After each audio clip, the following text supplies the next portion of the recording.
बागेश्वर धाम वाले धीरेन्द्र कृष्ण शास्त्री जी का जन्मदिन था, तो सबसे पहले तो उनको जन्मदिन की हार्दिक शुभकामनाएं। और दूसरी एक और बात, लोग मुझसे बार बार पूछ रहे थे कमेंट सेक्शन में कि भाई मैं ये बाबा पे वीडियो क्यों बनाता हूं, पूजनीय महाराज, पूजनीय, कुछ लोगों तो भगवान तक मान लिया उनको, कि आप इन पे वीडियो क्यों बना रहे हो।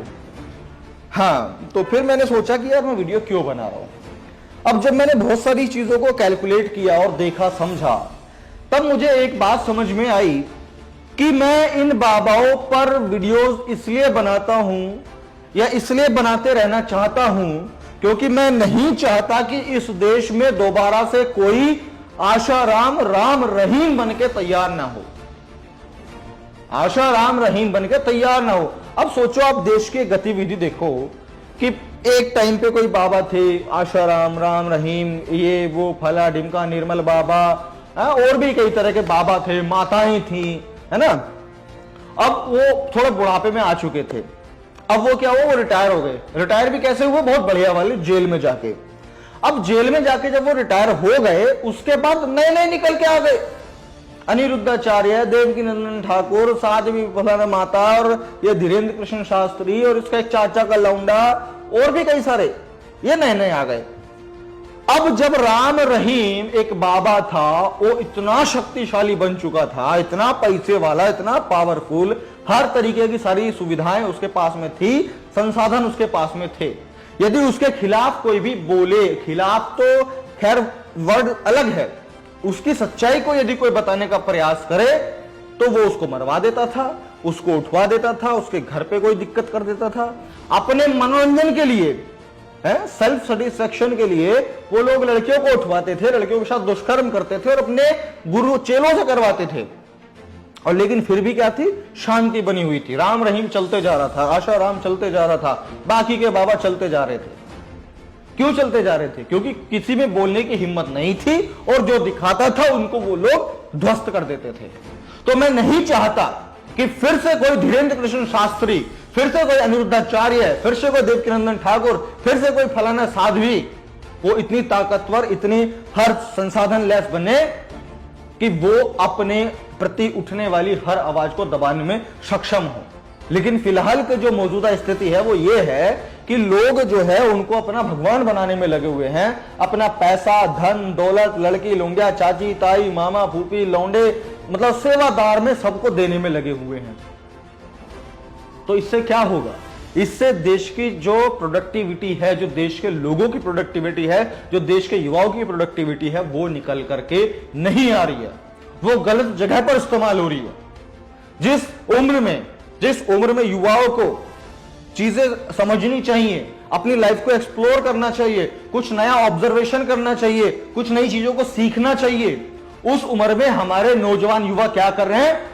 बालाजी महाराज की जय, बालाजी महाराज की जय, धीरेन्द्र कृष्ण शास्त्री की जय, अनिरुद्धाचार्य की जय, और राधे राधे, और जय हनुमान, और जय श्री राम।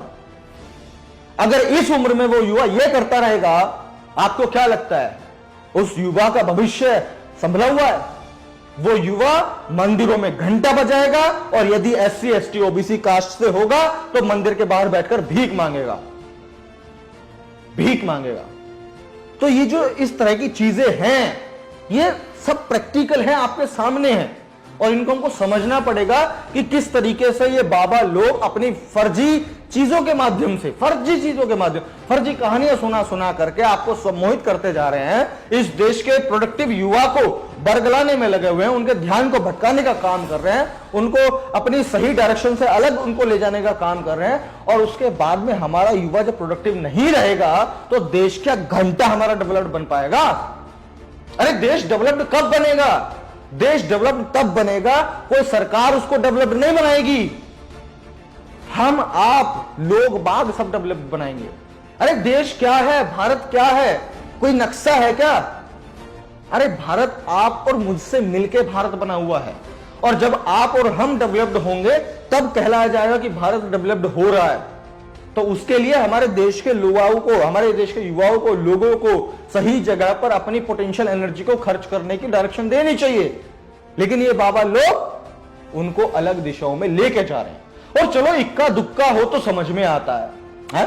अरे फला बाबा फला बाबा फला बाबा फला फला देवी है, मतलब महिलाओं के लिए देवियां अलग और बुजुर्गों के लिए बुढ़े बाबा अलग है, नौजवानों के लिए नौजवान बाबा अलग। अरे भाई साहब, मतलब यही कराना चाहते हो है? जितना भी अब तक देश में विकास हुआ है क्या इनसे हुआ है? राधे राधे बोलने से हुआ है, जय श्री राम बोलने से हुआ है, भोले जी की शरण में जाने से हुआ है? किस चीज से हुआ अब तक का विकास? क्या इन किसी बाबा ने कोई क्या बोलते कोई निर्माण किया किसी चीज का? किसी एक बाबा का नाम बता दो कि भाई भला बाबा ने जो है ये करके दिखाया। साले एक से एक बाबा आएंगे कि मेरे पास ये चमत्कार है, मेरे पास वो चमत्कार है, लेकिन आज तक किसी बाबा ने कोई निर्माण नहीं करके दिखाया। आज तक किसी बाबा ने कोई टेलीफोन नहीं बनाया, किसी बाबा ने कोई नेटवर्क नहीं बनाया, कोई वेबसाइट नहीं बनाई, कोई इक्विपमेंट नहीं बनाया, रॉकेट नहीं बनाया, इसरो नहीं गया, कुछ नहीं किया। लेकिन ये लोग फिर भी सर्वश्रेष्ठ हैं, ये लोग फिर भी भगवान हैं, ये लोग फिर भी देवता। क्यों भाई? क्यों क्यों हो तुम?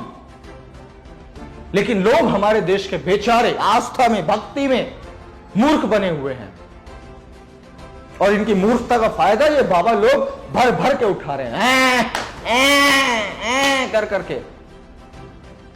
अब वो भी क्या है, वो तो उठाएंगे।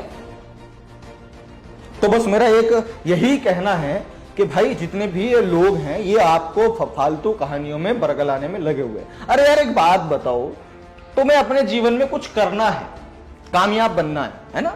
कामयाब बनना है, खुशहाल इंसान बनना है, और बहुत सारी चीजें आपको लाइफ में करनी है। तो आप इंस्पिरेशन किससे लेना चाहोगे?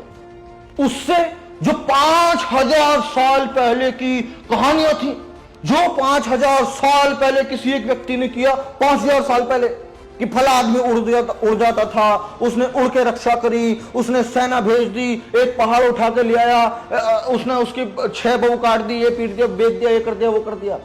क्या उन चीजों से इंस्पिरेशन ले पाओगे आप? 5000 साल पुरानी चीजों से?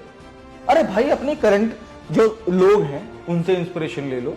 अभी हाल फिलहाल के 100, 200, 500 साल के जो लोग हैं, जो इस देश के लिए कुछ करके मरे हैं, जो समाज के लिए कुछ करके मरे हैं, उनसे इंस्पिरेशन ले लो, उनकी लाइफ से इंस्पिरेशन ले लो। आपको इतिहास में बहुत सारी जीवनी मिल जाएगी, आपको सामाजिक किताबों में बहुत सारे लोगों की जीवनी मिल जाएगी। आप गूगल कर सकते हैं, आप लोग वेब सीरीज देख सकते हैं, मूवीज देख सकते हैं, या फिर खुद उनकी बुक्स लेकर के उनकी सेल्फ बायोग्राफी को पढ़ सकते हैं। तो उससे ना आपका जीवन बेहतर बनेगा, या इन बाबाओं की शरण में जाकर के राधे राधे कहना होगा। वो क्या कहते हैं, भारत में रहना है तो राधे राधे कहना होगा। अच्छा, राधे राधे कहकर तूने बना दिया एंड्रॉइड फोन, राधे राधे कहकर के तुमने बना दिए इतने बड़े हॉस्पिटल्स, एजुकेशनल सिस्टम, और ये सारी चीजें, इतनी बड़ी जो इकोनॉमी आज यहां पर पहुंची है, ये तुमने पहुंचाई है। तो ये बातें जो है हमारे देश के लोगों को समझनी पड़ेंगी कि हमको अपना समय, अपना पैसा, अपना परिवार कहां खर्च करना है। और जब आप लोग ये बात समझ जाएंगे तो देश डेवलप्ड होने से कोई नहीं रोक सकता। लेकिन अगर नहीं समझेंगे तो तुम मूर्ख पहले बनते आ रहे थे, आज भी बन रहे हो, कल भी बनते रहोगे। बस ये सारी चीजें हैं। अब इनको कोई कहेगा कि मैं तो विरोधी हूं, कोई कहेगा मैं तो नक्सलवादी हूं, कोई ये है, कोई वो है। अरे भाई साहब, अपन बात ना करें, तुम तो कितना भी रायता फैलाओ, मैं करके, हम ना बोले कुछ भी, हम बोलेंगे तो हम विरोधी। अच्छा, तो भाई देखो, बस मेरा कर्तव्य ये था कि भाई मैं आपको कुछ चीजों को जो मैंने समझी उनको मैं आप लोगों के साथ में साझा कर सकूं। मैंने साझा आपको कर दिया। अगर आपको बात समझ में आई है, अच्छी लगी है, आप चाहते हैं कि ये बातें इतनी जरूरी हैं कि देश के लोगों तक पहुंचनी चाहिए, तो निवेदन है आपसे मेरा कि आप इस वीडियो को शेयर कीजिएगा। मैं प्रशांत बोध मिलता हूं आपसे आने वाली अगली वीडियोस में। तब तक के लिए इस वीडियो को शेयर करते रहिए। Thank you so much, thank you so much.